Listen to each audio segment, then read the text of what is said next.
Você conhece a pessoa do seu lado aí? A que está bem do seu lado você deve conhecer, né? Mas fala para ela assim, ou para aquela que está atrás de você: olha, mesmo de máscara você fica tão bonito. Fala para ela: você fica tão bonito. Você está até mais magro. Você está até mais magro. Está até mais magro. Recebo Jesus. Maravilha. Mais uma vez agradecemos aos voluntários que estão trabalhando aqui, ajudando a gente. E para participar da reunião, você sabe, é só fazer a inscrição pelo aplicativo, não é? E comparecer. Muito bom. Maravilha. Pai, fala mais uma vez conosco nesta manhã. Teu Espírito Santo toque nos corações e comunique a Tua palavra de maneira poderosa no nome de Jesus. Porque é a Tua palavra que nos dá liberdade e nos transforma. Amém. Então, irmãos, estamos falando nessas mensagens sobre de passar de escravo a príncipe. E nós queremos falar hoje sobre ficar livre das prisões do passado.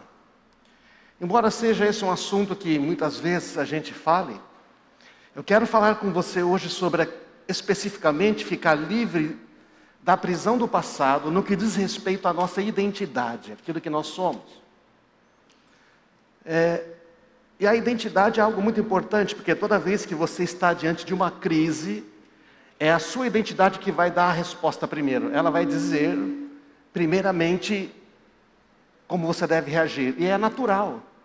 Para você dar uma resposta a qualquer situação na sua vida, você lá dentro vai consultar quem eu sou. E a partir de quem você é, então você vai dar uma resposta. E todos nós falamos isso na semana passada, não é? A mensagem está nos nossos canais. Quando Jesus, a Bíblia diz que Ele nos libertou do império das trevas e nos transportou para o reino do seu Filho amado, que é um reino de amor. Só que acontece que neste mundo aqui, os homens, no meio do caminho, criaram um outro reinozinho da religião, sabe? Então você chega, você pode pensar que está no reino de Deus, mas não é. O reino da religião tem muita coisa que parece com o cristianismo. Você ora, você tem lutas, Deus responde, mas ainda é uma prisão. É uma escravidão. A verdadeira liberdade está em Cristo. A realidade é Cristo. Cristo é a nossa vida. Então, por que estamos falando isso? Porque neste momento, não é? Existe um momento na nossa vida, existem momentos na nossa vida, vários, em que eles são cruciais. E que a resposta que nós damos muda todo o nosso futuro, e a resposta é sempre baseada em quem nós somos, ou quem nós achamos que somos. Não é? E a religião não dá uma resposta para isso.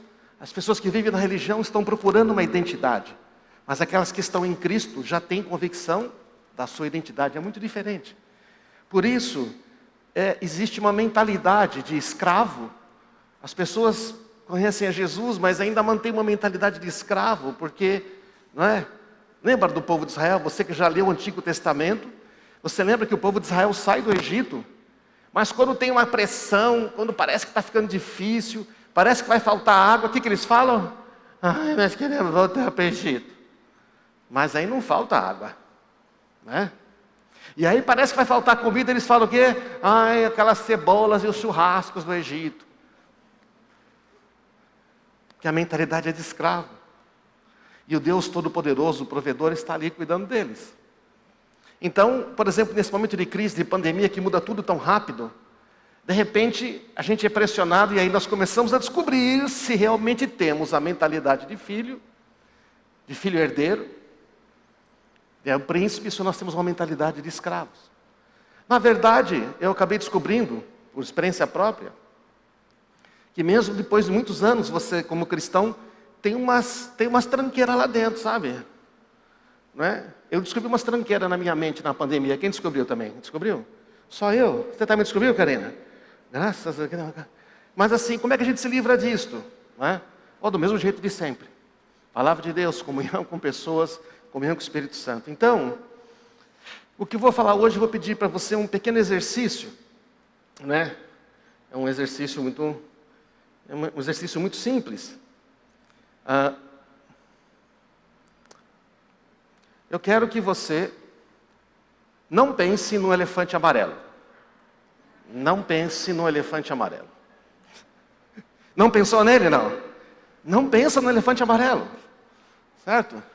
Não pensa no elefante amarelo. Então, e aí? Não pensou nele? Não pode pensar no elefante amarelo, tá? Tá certo? Não sei como é que você pensou. Vai ser nesse aqui. Você conseguiu não pensar? Agora, não pensa no elefante verde. Não pensa. Não pensa no elefante verde. Não sei se você lembrou desse, né? Esse era do Revistinha da Mônica e tudo mais, né? Agora já treinado. Você não pode pensar no próximo elefante, tá? Não pensa no elefante branco. Não pense naquele elefantão branco, cara trombone. Você conseguiu não pensar no elefante branco? Se bem que existe o elefante branco, tá? É o elefante albino. Esse existe. Eles são elefantes que não têm pigmentação, né? Elefantes brancos existem. Mas você percebe, através de uma coisa tão simples, uma brincadeira de criança. Eu lembro, né? Minhas filhas gostavam que eu contava piada do elefante. A minha mulher é tão amorosa que ela sempre ria das piadas todas as vezes, porque ela esquecia. Ou então ela gosta muito de mim mesmo, né? Entendeu? Você sabe que o elefante não pega fogo, não sabe? Sabe por quê, não? Porque ele já é cinza, né? Não pega fogo. Vocês não conheciam? É muito velha, gente. Você sabe como é que você faz para passar um elefante debaixo da porta? Não? Não? Não sabe? Põe no envelope. Quem dá? Professor, né, filha, ele tem que conhecer todas as elefantes. Você conhece as elefantes todas? Conhece tudo elefante? Maravilha. E como é que você impede um elefante de passar no buraco da fechadura? Dá um nó no rabo dele. Como é que você mata um elefante sem dar nenhum tiro? Dá um nó na tromba dele. Então, essas coisas. Mas a gente ficava brincando com as crianças, né? Bom, talvez tenha alguns elefantes aí na sua mente ocupando espaço, que não deveriam. Que você não devia estar pensando nele, mas você pensa o tempo todo. Para não pensar em alguma coisa, você na verdade teve que pensar nela. Onde eu quero chegar? Quero falar 3 coisas que a gente não deveria pensar. E no esforço da gente não pensar nessas coisas, a gente pensa exatamente nessas coisas. E aí, isso vai afetando a maneira como a gente vive. Você já reparou que de vez em quando quando dá uma desconcentrada, você começa a pensar, plum, aquela coisa volta na sua cabeça? Plum, volta aquele negócio. O ruim é quando volta alguma música que você não quer, né? Outro dia eu lembrei um jingle de comercial. Nossa, ficava de, meu Deus, não tirava aquele, né? Não vou nem falar, porque depois você vai ficar pensando. Também não lembro agora. Quero falar sobre 3 coisas que amarram a gente no passado. E que afetam quem somos no presente. E se afeta quem somos no presente, vai afetar quem vamos nos tornar no futuro. Porque nós estamos tomando decisões no presente. A gente não toma decisão no passado. A gente não toma decisão no futuro. A gente só toma decisão no presente. Mas para tomar essas decisões, fazer essas escolhas, nós acessamos o passado. A nossa mente sempre pensa no passado. Ela foi feita para isso. Mas ela foi feita para pensar no passado, foi feita para pensar no presente e para pensar no futuro. Para pensar no passado temos a memória. Para pensar no futuro, o que nós temos? A imaginação. Não é legal? A gente tem a memória que faz a gente pensar no passado, mas a imaginação faz a gente pensar no futuro. Só que para alimentar a mente com a imaginação do futuro, você tem que pôr pensamentos ali. E você já descobriu que não dá para evitar pôr pensamentos. Porque se eu falar para você não pensar no elefante cor-de-rosa, você já viu ele na sua mente. Então, a primeira coisa que nos amarra ao passado é viver a vida centrado naquilo que você não quer ser. Eu não quero ser como meu pai, eu não quero fazer aquilo igual a minha mãe, eu não quero ser como aquela pessoa, eu não quero ser como aquela líder, eu não vou ser esse, eu não vou ser. E você fica tão focado em não ser essa outra pessoa, que isso está o tempo todo na sua mente, você entende? É o elefantão que está lá. É o elefante amarelo que você não quer pensar e você pensa nele o tempo todo. Então, tudo aquilo que você não quer ser, você fica pensando.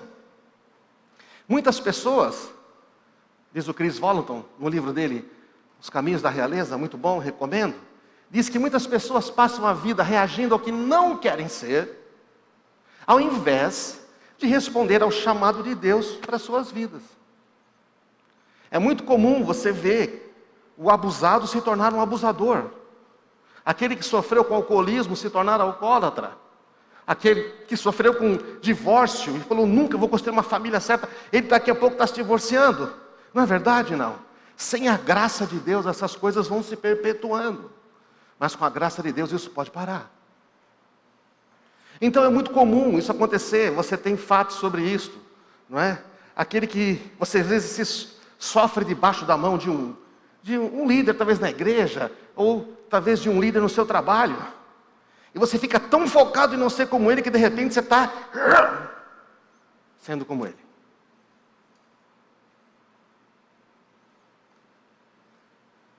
Eu me lembro que eu não queria ser bravo com os meus filhos, porque meu pai era muito bravo comigo, e de repente eu sou lá muito bravo com meu filho. Um dia minha mulher pergunta, por que você é tão bravo com seu filho? Eu falo, porque tudo que eu não queria ser, é bravo com meu filho. Então você está numa prisão. Porque o foco está em aquilo que eu não quero ser como ele. Mas ele, o tempo todo. É lógico que, percebe, em vez de eu focar nas coisas boas que meu pai fez, não é? Eu fiquei focado nas coisas ruins que eu não queria ser como ele. Então, gente, estão entendendo não? Sofreu com uma mãe controladora? Não quero ser. Daqui a pouco, é uma mãe controladora. Por isso que a identidade, ela não se conquista, ela se recebe, como nós falamos semana passada. A gente recebe uma identidade, a gente não tem como definir a própria identidade. Porque quando nós nascemos nesse mundo, nós temos pessoas que nos validam, e que nos ajudam a formar a nossa identidade, no contexto da família. Falamos sobre isso na semana passada, mas só lembrando que a identidade nós recebemos. E é verdade também fisicamente, né? Quando você nasceu, né? Você nasceu filho da sua mãe. E eu nasci filho da minha mãe. Né? Talvez você possa não saber a sua mãe ou seu pai. Existem casos. Mas aquele que te formou deu a você um nome, certo ou não? Deu a você uma identidade. Você recebe.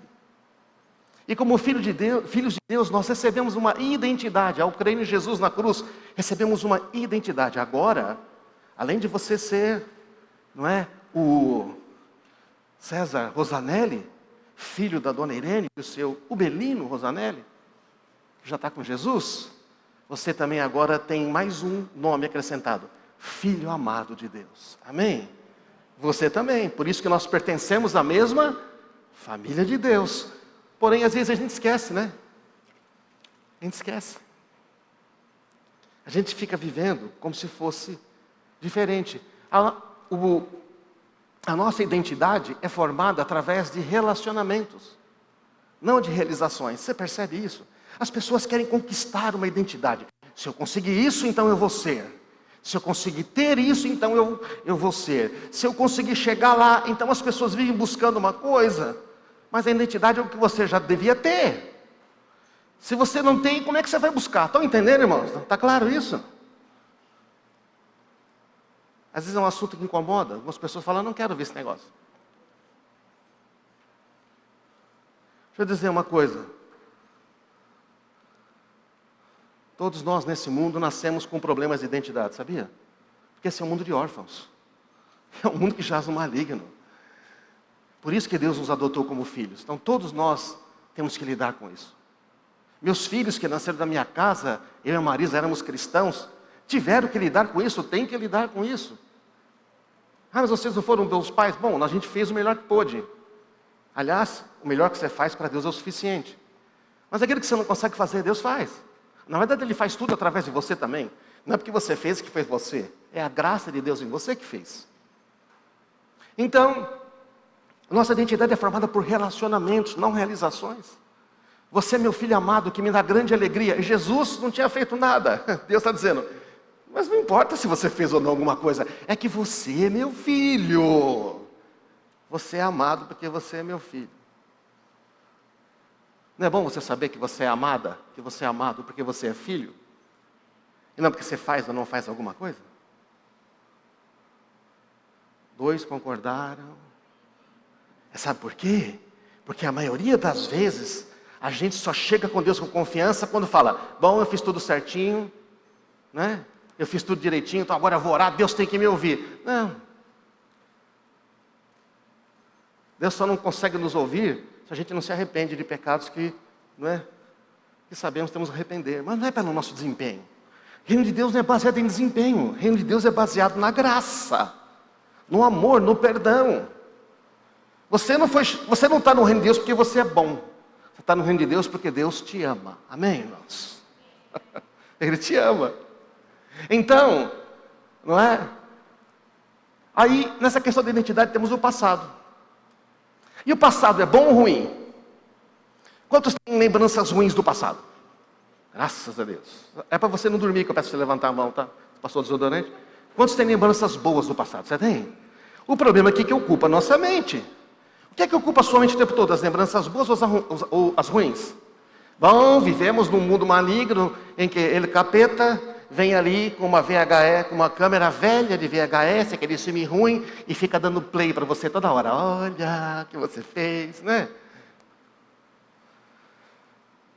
Você pode trazer à sua memória aquilo que tira a sua vontade de viver, ou você pode trazer à sua memória aquilo que te dá esperança. Tem aquela música, né? Quero trazer à memória aquilo que me dá esperança, não é? Mas esta música, o que ela está dizendo? Ela está falando desse texto aqui, ó, não é? De Lamentações 3,19. Olha que interessante, é muito esclarecedor. A gente canta essa parte. Quero trazer à memória o que me traz esperança, né? Lindo. Mas olha o contexto. 3,19 diz assim: lembro-me da minha aflição, do meu desamparo, da minha amargura e do meu pesar. Olha só. Lembro da minha aflição, desamparo, amargura e pesar. Lembro-me bem disso tudo, diz o texto. Lembro-me bem disso tudo. E a minha alma desfalece, seca, morre dentro de mim. Você já percebe quando a gente fica trazendo na memória essas coisas? A gente, né? A gente não tem vontade de fazer uma coisa nova. A gente acha que já vai dar errado. A gente não quer nem se olhar no espelho. Não quer comprar roupa. Mulher não quer cortar cabelo, não quer passar batom. Homem não quer tentar uma coisa nova. Não sei, não quer sonhar, quer só encostar. Mulher também. Todavia, lembro-me também do que pode me dar esperança. Por que ele fala isso? Porque é meio que inevitável a gente lembrar o negativo, sabe? Mas ele fala, porém eu me faço lembrar do que me dá esperança. Graças ao grande amor do Senhor, é que não somos consumidos, pois as suas misericórdias são inesgotáveis, não tem fim. Renovam-se a cada manhã, grande é a sua fidelidade. Também cantamos, o grande amor do Senhor nunca cessa, suas misericórdias não chegam ao fim. Cada dia, Senhor, vai falar, cada manhã. Quando você acordou hoje de manhã, Deus falou, tem um monte de coisa boa para você. Eu tenho muitas coisas legais para te revelar. Tem muitas coisas que você... Olha, porque você é meu filho. Eu tenho presentes para você. Então eu digo a mim mesmo, a minha porção é o Senhor. Nele colocarei a minha esperança. Olha que tremendo esse texto, gente. Você sabe que Lamentações, como diz o nome do livro, Lamentações, ele está falando de coisas tristes que aconteceram. O Senhor é bom para aqueles para com aqueles cuja esperança está nele. Sua esperança está nele? É que na religião nossa esperança está em nós. Se eu faço, Deus tem que me dar. Se eu conquisto, eu tenho o direito. Na religião é o que eu faço. Na graça é o que Ele faz. Ele é bom para aqueles com que o buscam. É bom esperar tranquilo pela salvação do Senhor. Então você vê que a gente pode escolher o que põe na memória. E conforme aquilo que a gente põe na memória, não é? A gente vai começando a ter aquilo que repetidamente a gente põe na memória, é aquilo que a gente medita. Sabe o que é meditar? Meditar nada mais é do que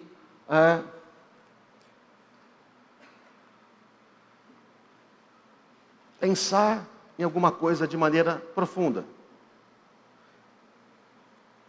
Em que é que nós estamos meditando? O que é que ocupa os nossos pensamentos e a nossa imaginação? Quando você está assim parado, começa a pensar, o que é que vem na sua mente? O que é que ocupa a sua mente? O que é que enche a sua imaginação? Um futuro bom? Coisas melhores? Porque se perguntar para Deus o que Ele está imaginando, sabe o que Ele vai dizer? Ele fala, eu já falei para você. Eu sei os planos que eu tenho para você, planos de bem e não de mal, para dar para você uma esperança e o futuro que você deseja. Jeremias 29:11. Então, o que é que ocupa a nossa imaginação? Nós imaginamos muitas coisas. Deus criou a imaginação e nós, porque Ele tem imaginação. Não é verdade? A gente pensa, a imaginação para pensar nas possibilidades. E nós imaginamos o quê? Às vezes nós estamos com foco tanto no passado, que nós imaginamos se nós tivéssemos um outro passado. Teve uma época na minha vida que eu fiquei imaginando se eu tivesse um outro passado. Mas não vai mudar o passado.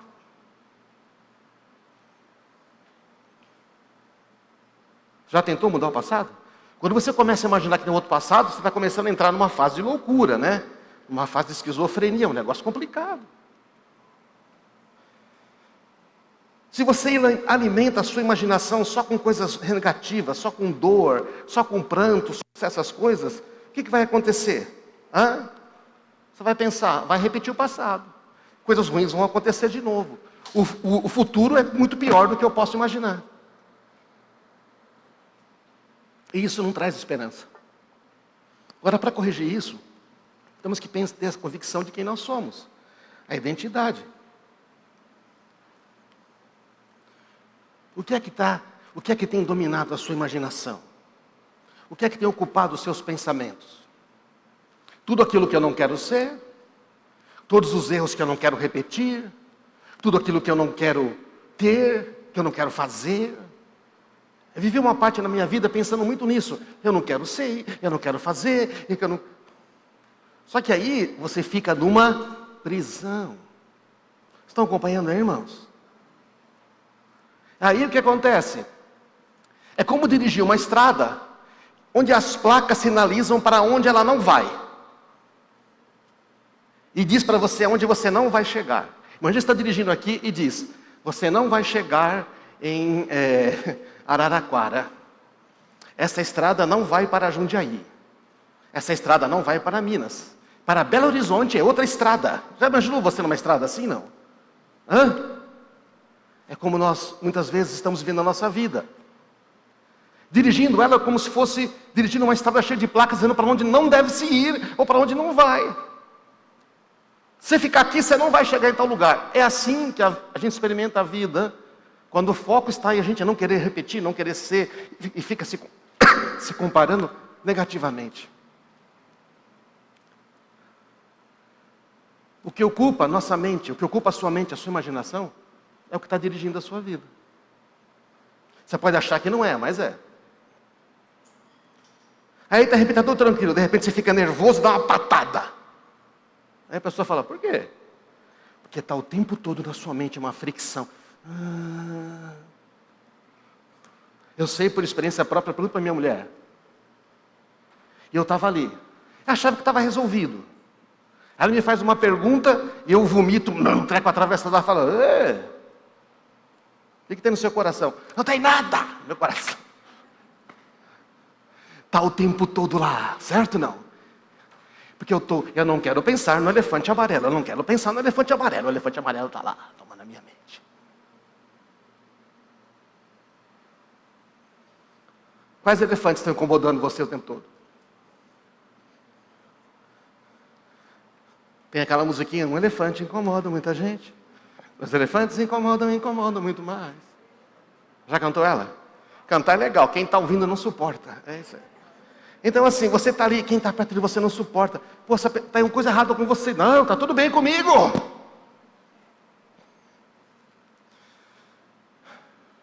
Por isso a Bíblia diz, finalmente, irmãos, tudo que for verdadeiro, tudo que for nobre, tudo que for correto, tudo que for puro, tudo que for amável, tudo que for de boa fama, se tem algo de excelente ou digno de louvor, pensem nessas coisas. No começo da minha conversão, eu li esse texto e falei, Jesus, eu penso muita besteira. Depois de 20 anos da minha conversão, eu li e falei, Jesus, eu ainda penso muita besteira. Depois de 30 anos eu falei, eu vou ler esse versículo todos os dias. Pensem nessas coisas boas. E por quê? Você quer a razão por quê?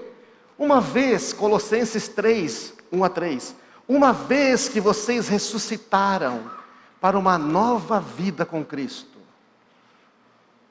Quem já ressuscitou uma nova com Cristo, já morreu para os seus pecados, foi perdoado. Uma vez que você foi ressuscitado para uma nova vida com Cristo, mantenha os olhos fixos nas realidades do alto, onde Cristo está sentado à direita do Pai, à direita de Deus. Pensem nas coisas do alto. Pensem nas coisas. Pensem nas coisas do alto. E não nas coisas da terra, porque vocês morreram para esta vida. E agora a sua verdadeira vida está escondida com Cristo em Deus. Vamos declarar isso?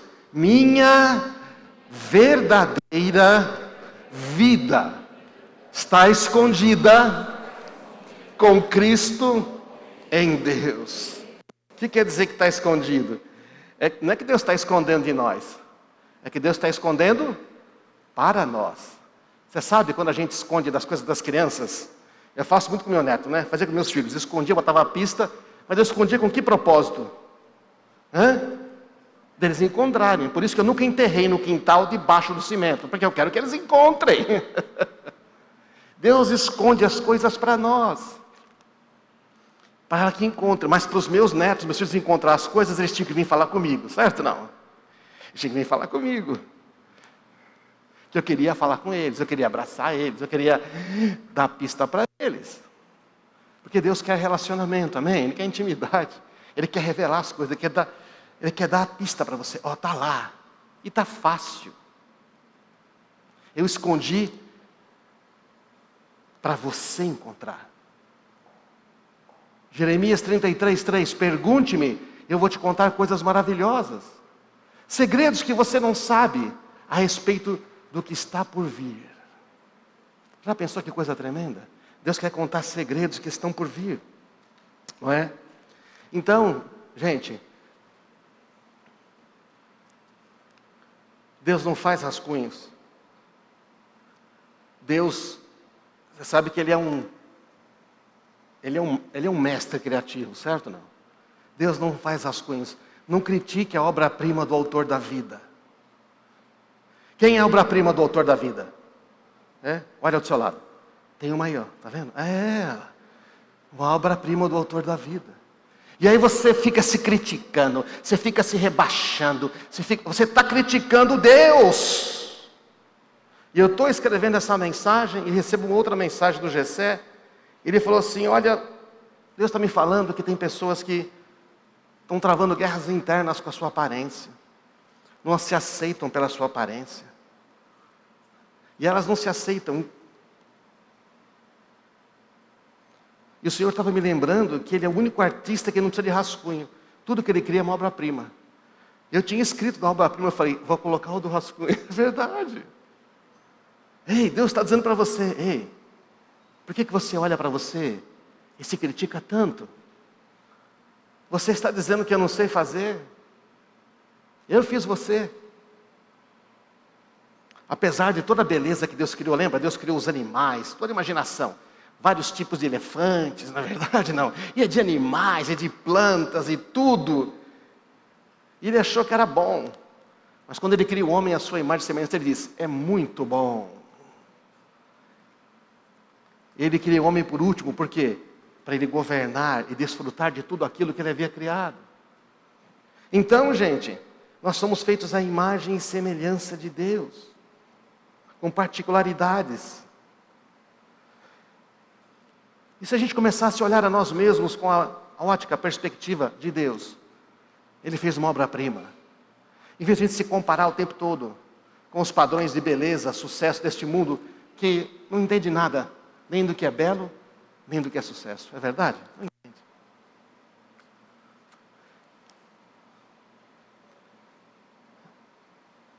A segunda coisa que nos atrela ao passado é a falta de perdão. A primeira é tentar viver uma vida baseada naquilo que a gente não é. A segunda coisa é a falta de perdão.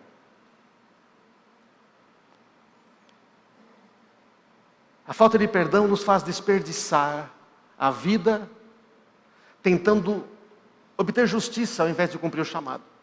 A gente quer uma compensação. A gente quer que aquela pessoa, que todo mundo saiba da nossa dor, que aquela pessoa nos prejudicou. A gente quer que aquela pessoa morra. Não. Eu quero que ela sofra a mesma coisa que eu sofri. Porque Deus é justo, não é verdade? Essa é a ideia da religião. Então a gente passa o tempo todo tentando responder a essa dor, querendo que Deus faça alguma coisa. E a justiça de Deus, quando você pede, Deus faz justiça, Ele vai fazer o quê? Ele vai salvar aquela pessoa e vai dar para ela uma nova identidade, porque a justiça de Deus é nos fazer, pela graça dEle, filhos. Essa é a justiça de Deus. Sabe? A falta de perdão produz três coisas. Não vou conseguir entrar em profundidade hoje, mas são coisas que muitos de nós já conhecemos. Amargura, prisão e tormento. A coisa fica tão no coração, você não tira, você fica guardando, vai amargurando, vai azedando a vida. Prisão, porque quem não perdoa está em prisão. Assim como quem fica tentando dirigir numa estrada que não, com placa para onde não vai, é prisão. E tormento. Tormento é quando a coisa fica tão grave que começa a sofrer doenças no corpo, doenças na alma, começa a sofrer opressão maligna, perturbação, sentir ódio, e aí vem crises de raiva, acessos de ira. E a coisa pode piorar. Lógico que se você é cristão, você não vai ser endemoniado. O demônio não pode entrar onde tem o Espírito Santo, mas você pode ser oprimido. Você pode chegar num ponto que ninguém também te suporta. De raiva, de violência. Então, essas três coisas, amargura, prisão e tormento. Eu preciso ler um texto aqui que a gente conhece, porque temos que entender bem isso. O Pai Nosso, Jesus, a oração do Pai Nosso, você conhece ela? No final ele diz, se vocês não perdoarem aos homens as suas ofensas, meu Pai também não vai poder perdoar as suas. Esse texto aqui de Mateus 18 que eu vou ler, que muitos conhecem, é Pedro que chega e fala, ô Senhor, Pedro devia estar com algum problema, com algum discípulo, algum irmão, né? Até quantas vezes eu perdoo alguém que peca contra mim? 7 vezes? E Pedro era o mais nervosinho, né? Imagina que ele devia ofender mais do que era ofendido, mas respondeu Jesus, não 7, 70 vezes 7. Aí Jesus explica, o que ele quer dizer com isso? Jesus explica contando uma história, ele conta a seguinte história, que o reino dos céus, que reino que é? Que reino que é? Dos céus, não é dos homens, tá? É dos céus, dos homens é diferente. Dos homens é na mesma moeda, é que tem nos filmes aí, vai, mata, vingança. Reino dos céus é assim, um senhor que decidiu pôr em dia as contas com os servos que deviam. Começou a chamar os caras que deviam para ele. No decorrer do processo, trouxeram um servo que devia 60 milhões de moedas. 10 mil talentos. Se fosse de prata, 800 milhões de reais. Se fosse de ouro, 70 bilhões de reais. É um negócio absurdo. 60 milhões de moedas.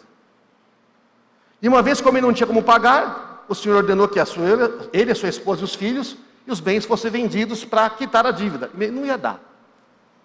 E o homem se curvou e suplicou: por favor, tenha paciência, eu vou te pagar tudo. E o Senhor teve compaixão e soltou ele e perdoou a dívida. Você não tem como pagar, rapaz, eu vou te perdoar. Esse Senhor é Deus, o Pai, perdoando a gente, por meio de Jesus. Então, quando o servo saiu da presença do Senhor, foi procurar o outro servo que trabalhava com ele, que devia 100 moedas de prata. Quanto que ele devia? 60 milhões de moedas. Esse cara devia 100zinho. E aí, agarrou pelo pescoço e falou: você tem que pagar agora. O servo se curvou diante dele e suplicou: tenha paciência, eu vou pagar tudo. Fez a mesma coisa que ele, com o Senhor. E o credor, porém, não estava disposto a esperar. Mandou que o homem fosse lançado na prisão, até que tivesse pago toda a dívida. Então, quando outros servos ficaram sabendo, companheiros ficaram tristes, falaram ao Senhor e contou o que tinha acontecido. O Senhor chamou o homem que ele tinha perdoado a dívida e disse: você é um servo mau. Eu perdoei sua imensa dívida porque você me implorou. Você não devia ter misericórdia do seu companheiro, como eu tive misericórdia de você? E irado, o Senhor mandou o homem à prisão para ser torturado até que ele pagasse toda a dívida. Foi entregue aos torturadores. E Jesus termina dizendo: assim também, incomoda essa frase, assim também meu Pai Celestial fará com você, se caso se recusem a perdoar de coração do íntimo a seus irmãos. Bom, isso é complicado, né, Jesus? Sabe o que significa na prática? Que Deus não vai impedir que atormentadores, que opressores toquem em você, se você decide deliberadamente não perdoar. Por quê? Porque o reino dele não tem espaço para ofensa, o reino dele não tem espaço para falta de perdão, não tem espaço para o reino dele. Não tem espaço. É muito importante a gente entender isso, porque tem pessoas que não entendem o perdão. Elas acham que o perdão é um opcional. Eu não sinto que devo perdoar. Você não vai sentir nunca, você está ferido. Você decide perdoar, porque você foi perdoado. Mas se a gente não acha que foi perdoado, porque a gente compara assim: bom, eu estou aqui, o Vinícius está ali. Bom, mas eu não fiz o que o Vinícius fez. Ele fez muito pior do que eu. Nós fazemos isso, né? Porque nós vivemos julgando uns aos outros. E Deus não está julgando ninguém. Ele julgou na cruz a todo mundo e liquidou o julgamento, você entende? Eu acho que eu sou melhor que o Vinícius, então. Eu sou melhor do que ele. Não perdoo. Eu fico em prisão. Não perdoo. Aí começo a ser torturado. Naquela época, torturadores eram torturadores que torturavam pessoas que tinham cometido crimes hediondos, crimes atrozes. Sabe quanto tempo o cara ia levar para pagar a dívida dele? Né? Porque um talento que ele devia 10 mil, era equivalente a 6 mil denários, que é um dia de trabalho. Ele ia levar 200 mil anos para poder pagar a dívida, se ele não gastasse nada, tá? Do que ele ganhasse. Uma eternidade. O que o Senhor está dizendo é: eu perdoei você de uma maneira total, completa. Você não pode perdoar algo do seu irmão. Não significa que você tem que confiar na pessoa. Você tem que perdoar o abusador, mas você não vai abrir a sua vida para o abusador. Não está pedindo isso. Você perdoa para ficar livre. Agora, quando você perdoa, Deus começa a operar na vida daquele abusador, daquele ofensor. Eu lembro que quando eu parei de querer dizer que eu não ia crescer mais igual ao meu pai, comecei a prosperar. Depois que eu perdoei o meu pai, ele se converteu e eu batizo o meu pai. Não é tremendo, gente, um negócio desse? Quando você perdoa, você bota em operação o poder da graça, e aquela pessoa vai ser alcançada. Você tira você da prisão e deixa também, aí deixa a graça de Deus tocar.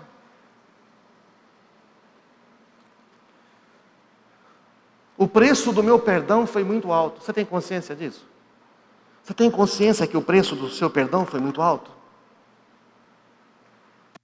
Foi pago pela vida de Jesus na cruz. Eu recebi de graça esse perdão. Você tinha como pagar pelo seu perdão? Não. Não tinha como pagar pelo perdão. Lá na cruz. É como esse cara aqui, 60 milhões de moedas. Você jamais teria como pagar, nem eu. A única coisa que eu posso fazer agora é dar de graça aquilo que eu também recebi de graça. Recebi de graça o perdão. Não tinha como pagar. Então o Senhor fala, você recebeu de graça o perdão. Você só tem uma coisa a fazer. No meu reino, não tem espaço para não perdoar. Quem não perdoa no meu reino vai para a cadeia. E quem peca? Quem peca é perdoado e não vai para a cadeia. Mas quem não perdoa, vai. É o pecado que não é admissível neste reino. Porque você recebeu a graça, você recebeu tudo. Então, enquanto a gente decide não perdoar, nossa identidade fica limitada. Aquilo que a gente poderia ser fica limitado. Tudo aquilo que Deus tem para nós fica amarrado. O poder de perdoar nos é dado quando nascemos de novo em Cristo. Você nasceu de novo, você tem o poder de perdoar. Nós perdoamos decidindo perdoar e não sentindo. E Deus opera todo o resto. O perdão vai definir o padrão na sua casa. Vai definir o padrão na sua célula, no seu trabalho. Eu sempre aprendi que temos que, se eu ofendi publicamente, eu peço perdão publicamente. Eu vi meus pastores praticarem isto. Em casa, quando eu percebia que eu tinha ofendido a Marisa publicamente, chamava os filhos, pedia perdão para ela na presença deles. Pedi perdão para os meus amigos que trabalham comigo nessa sala aqui várias vezes. Pode ser que eu não tenha lembrado de tudo que eu tenha que pedir perdão. Porque assim, né? Quem bate não lembra. Quem apanha que sempre está lembrando. Mas assim, no que você lembrar, você peça perdão. Quando você pede perdão publicamente, pede perdão, você erra com um filho na frente do outro, peça perdão para o seu filho, mas também deixa o outro saber. Quando você faz isso, arrependimento te coloca no lugar de honra de novo. O arrependimento e o perdão nos coloca no lugar de honra. Não tenho tempo para falar mais disso. E falar a última coisa rapidinho. Terceira coisa que nos amarra ao passado é crer nas mentiras sobre você mesmo. Crer nas mentiras sobre você mesmo. As mentiras sobre nós mesmos, geradas por ciúmes, inveja, comparação, medo. Querer entender o passado. Banda, pode subir aqui. A gente quer entender o passado.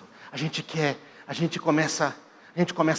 Por que Deus abençoa ele e não abençoa a mim? Por que comigo é diferente? Porque ele não abençoa o outro? Inveja, comparação. É a história de Saul e Davi. Né? Davi volta da batalha e as mulheres começam a cantar. Mulher terrível, né, gente? Mulher terrível, né? Saul matou os seus milhares, Davi matou os seus 10 milhares. Fizeram ali um sambinha hebraico ali, cantando e tudo. E o Saul ficou com raiva. O Saul ficou indignado. O que é isso? Atribuem Davi dezenas de milhares e a mim apenas milhares? Só falta darem a ele o trono. Só falta fazerem dele o rei. E aí ele começa a ficar desconfiado. E Saul começa a olhar para Davi com suspeita. E aí Saul começa a receber espírito maligno.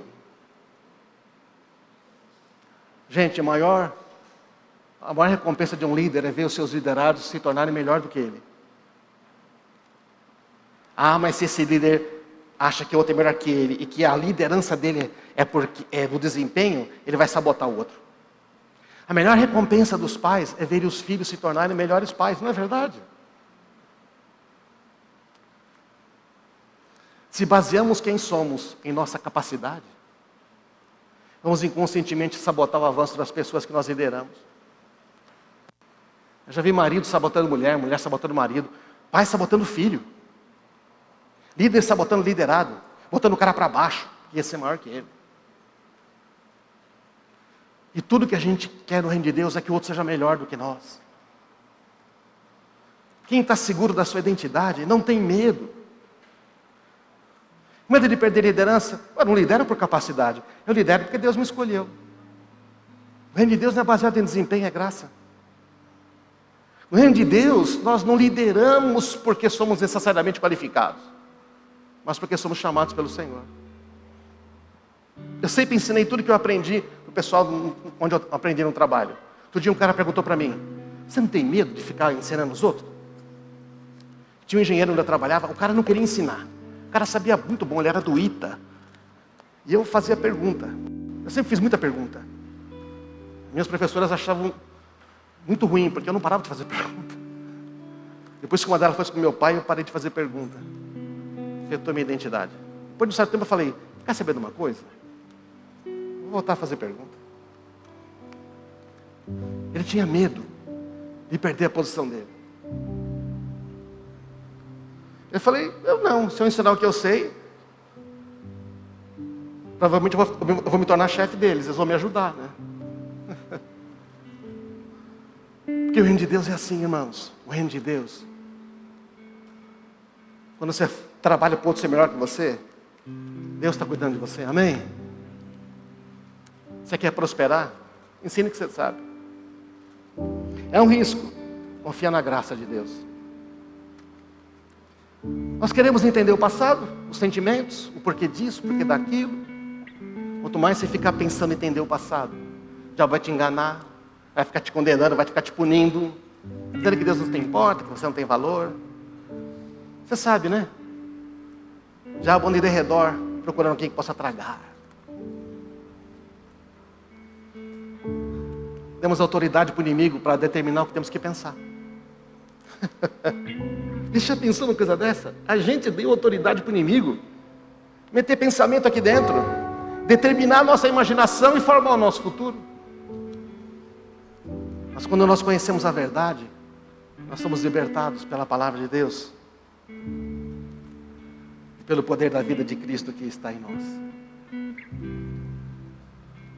Minha filha falou uma frase ontem, a Milena, eu anotei aqui. Falei: filha, que legal, vou botar isso lá.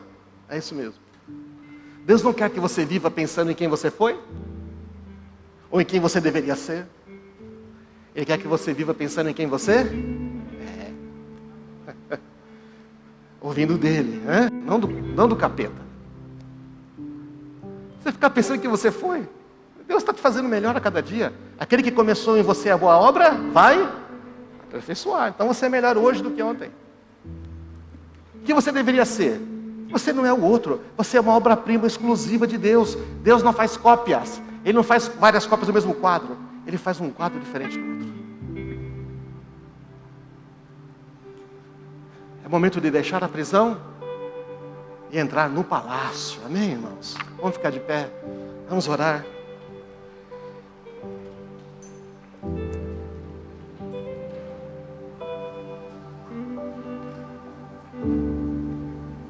Vamos orar.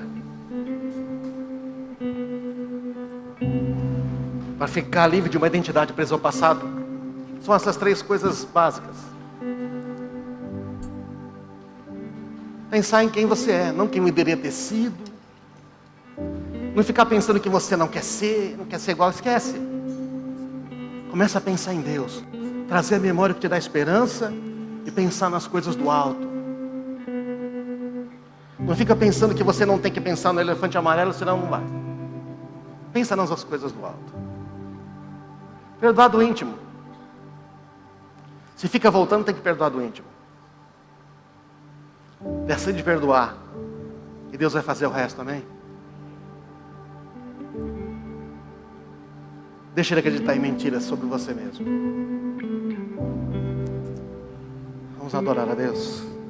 Enquanto nós cantamos aqui, vá pensando nisso.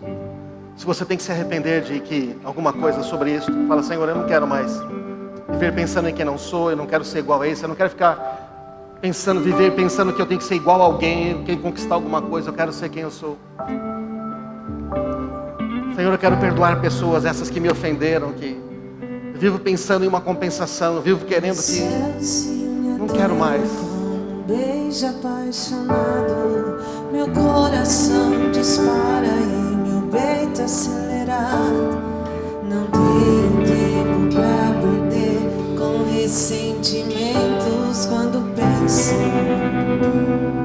que Ele, o céu se une à terra como um beijo apaixonado. Meu coração dispara e meu peito acelera. Não tenho tempo pra perder com ressentimento quando penso que Ele me ama. Ele me ama. Ele me ama.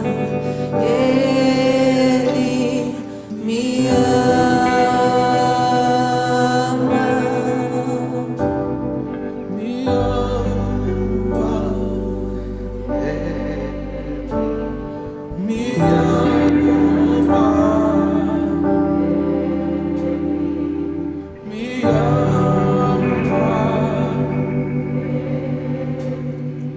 Me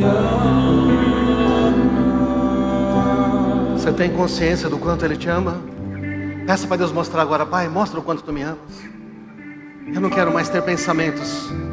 Eu não quero mais ter esses pensamentos.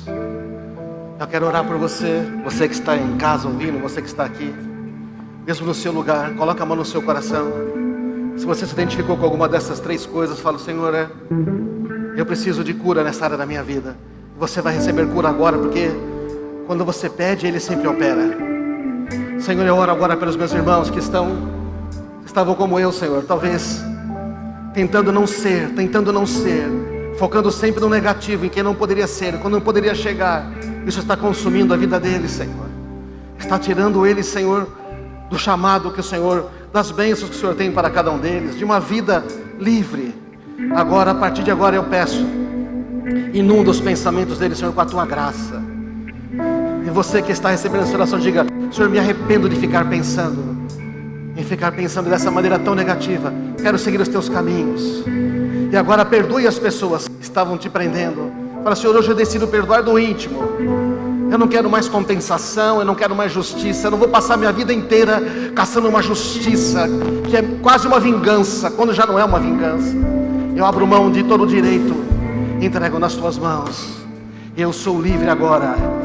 Pai, eu profetizo sobre essas pessoas que estão perdoando do íntimo, que as prisões estão se abrindo, e os tormentos que estavam sobre ele, qualquer enfermidade por falta de perdão, qualquer opressão maligna por falta de perdão, qualquer perturbação, falta de sono por falta de perdão, você vai começar a dormir. Doenças de pele por falta de perdão, que não se curavam, vão ser limpas no nome de Jesus. Pedras nos rins, que não conseguem, que estão sempre voltando, receba a cura no nome de Jesus.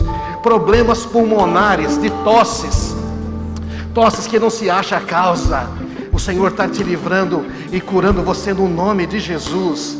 Problemas de dores de cabeça, de enxaquecas, uma coisa tão perturbadora que você não sabe de onde vem, receba a cura agora no nome de Jesus. Libera perdão do íntimo. Você não tem que viver não querendo ser uma outra pessoa. E você receba cura para a dor de cabeça, receba cura para outros problemas que você tiver, de estômago. Pessoas com problemas de estômago, não conseguem parar nada no estômago, estão sempre com problemas de estômago, de intestino. Receba cura para a sua vida agora, no nome de Jesus.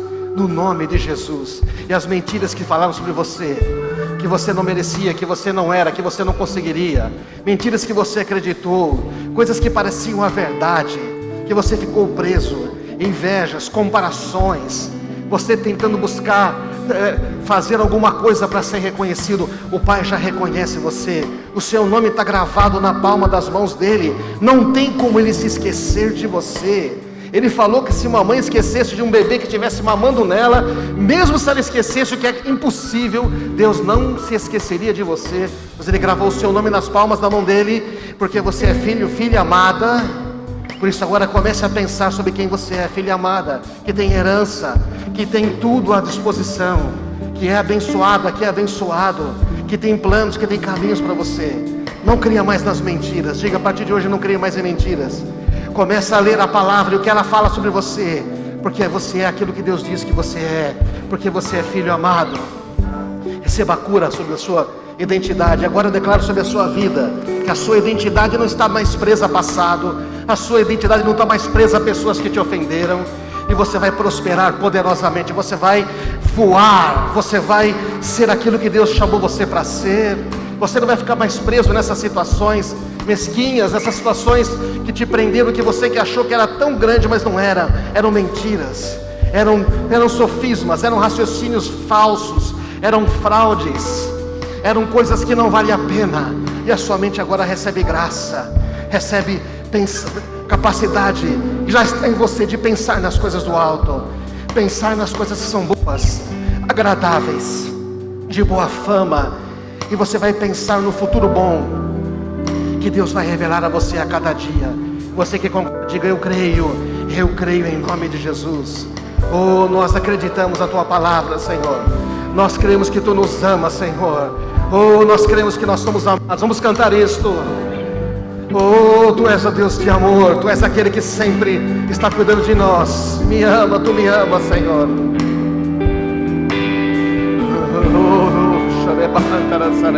Confessa isso, eu sei que o Senhor me ama.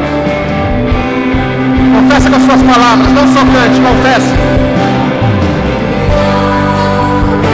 Me ama.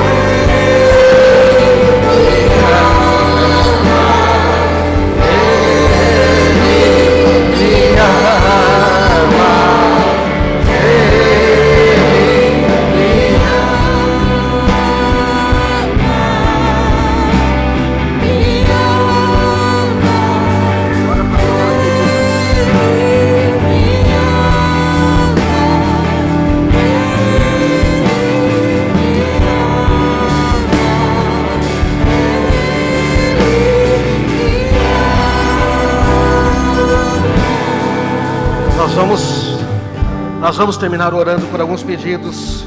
Dê a mão para a pessoa do seu lado, aqui está do seu lado, né? Oramos, Senhor, pela Thalita, que está entubada na UTI, está diagnosticada com leptospirose, Covid, respirando por aparelhos, com comprometimento dos rins. Sobre a vida da Thalita, Senhor, amiga da Giovana, nós declaramos agora restauração sobrenatural.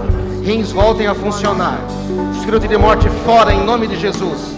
Leptospirose desapareça, morram todos os vírus. Corpo de Thalita agora receba a vida pelo poder de Jesus.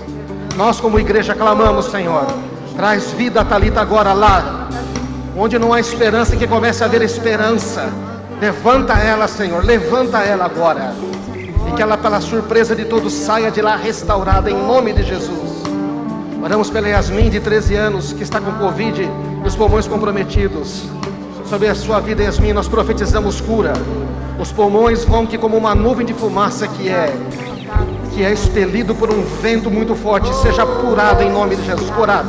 Curada, restaurada. Saia deste leito em nome de Jesus. Oramos pela Fabiane, que está na UTI, irmã da Fernanda, e pelo cunhado Fábio, que também está lá. O Fábio e a Fabiane, oramos, Senhor. Os dois estão com Covid, nós declaramos sobre eles saúde em nome de Jesus. Produza o seu corpo agora de maneira sobrenatural uma resistência. Do impossível nós chamamos vida sobre a Fabiane e o Fábio, em nome de Jesus. E oramos pelo Miller, amigo do Ricardo, que teve um problema na sua vida. Houve uma separação, ele está separado da sua filha e da sua esposa, Senhor, numa situação tão terrível. Senhor, traz, Senhor, uma restauração para essa família. Traz restauração, Senhor.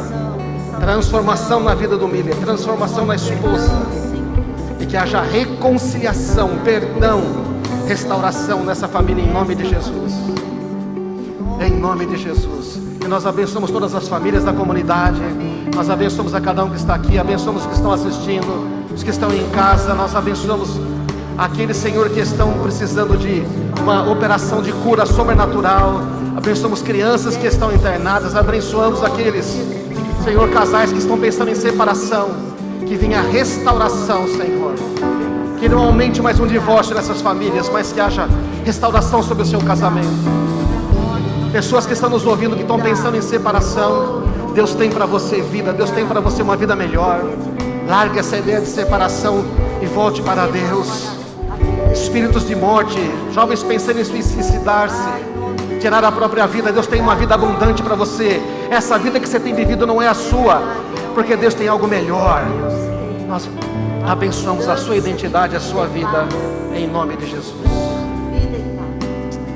A graça e a paz, a comunhão do Espírito Santo esteja com cada um de vocês. Amém, irmãos? Até mais. Vamos aplaudir a Jesus, que Ele é poderoso.